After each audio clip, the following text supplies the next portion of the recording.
জাতির পিতার পরিবারের সদস্যদের বিশেষ নিরাপত্তায় করা আইন বাতিল।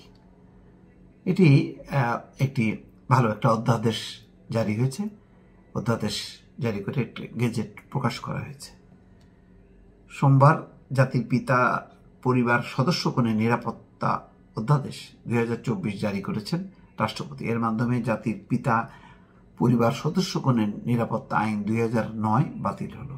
ইন্টারেস্টিং ব্যাপার হচ্ছে যে ফাইনালি এটা সই করছে রাষ্ট্রপতি। কোন রাষ্ট্রপতি? যে রাষ্ট্রপতি শেখ হাসিনা নিয়োগ করেছিলেন, যে তার একান্ত বিশ্বস্ত, তার কথা অনুযায়ী উঠবে পড়বে। কিন্তু রাষ্ট্রের মতন যে চলে সেটা নিশ্চয়ই এখন দিল্লিতে বসে টের পাচ্ছে।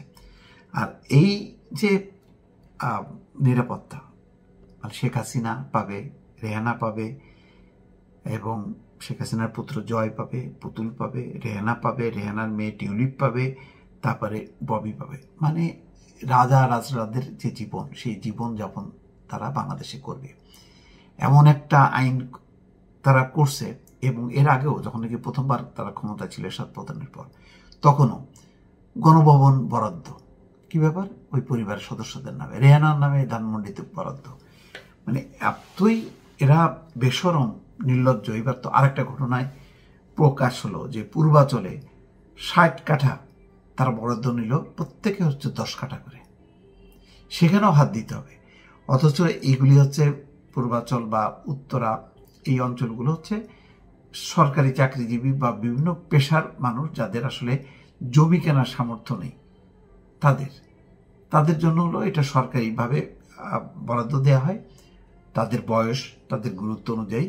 এবং এটা হচ্ছে তারপর তারা মানে সরকারি মূল্যে তারা মানে কিনে নেবে। এইভাবেই ধানমন্ডি, তারপরে উত্তরা, তারপরে পূর্বাচল, এগুলি বরাদ্দ হয়।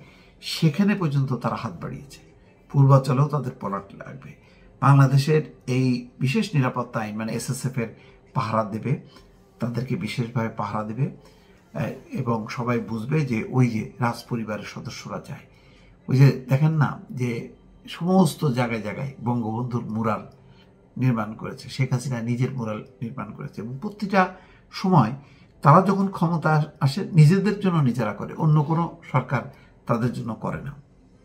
অর্থাৎ নিজের ঢোল নিজেরাই পিটায়, অন্য কারোর কেউ পিটায় না। কারণ সেই যে পিটায় না, তার প্রমাণ হলো, বোঝাই গেল তো যে সরকার পতনের পর মানুষের সমস্ত ক্ষোভ পড়ে গেল এই ফ্যামিলির উপর।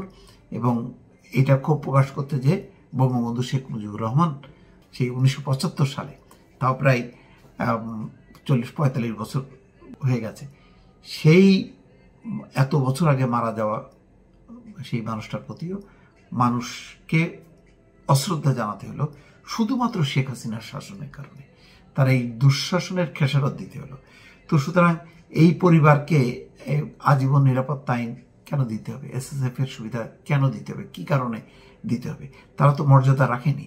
তারা মানুষকে অত্যাচার করেছে, গুম খুন নির্যাতন করেছে। অন্য কাউকে তারা মর্যাদায় আসীন হতে দিতে চায় না। বেগম খালেদা জিয়াকে বৃদ্ধ বয়সে মানে একটা ঠুনকো মিথ্যা মামলায় তাকে জেল খাটিয়েছে, তাকে বন্দি রেখেছে, তাকে চিকিৎসার সুযোগ পর্যন্ত দেওয়া হয়নি।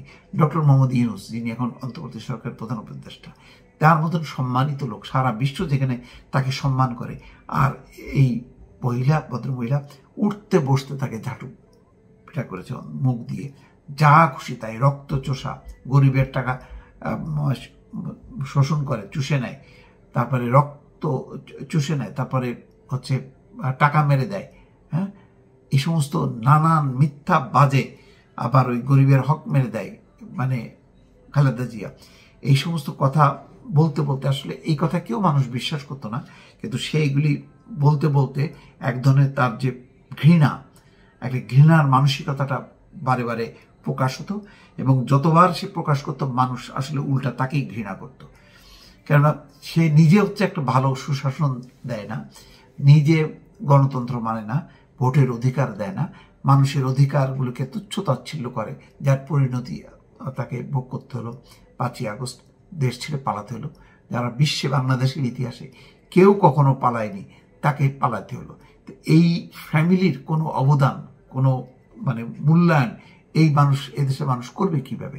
কেননা এদের তো কেউই এই 15 বছর দুঃশাসনের একজন প্রতিবাদ করলো না, কেউ বললো না যে না এইভাবে ঠিক না, বাংলাদেশে একটা গণতান্ত্রিক অধিকার থাকা দরকার, একটা ভোটের অধিকার থাকা দরকার। অথচ তার সন্তানরা মানে সব থাকে ইউরোপ আমেরিকায়, যেসব হলো গণতন্ত্রের দেশ, সেই সব দেশ বাংলাদেশের জন্য গণতন্ত্রের কথা বলে, তারা মানবাধিকারের কথা বলে, কিন্তু তাদের সন্তানরা ওই দেশে থেকে তারা তার মাকে বলে না, বোঝায় না যে এইভাবে দেশ চলতে পারে না।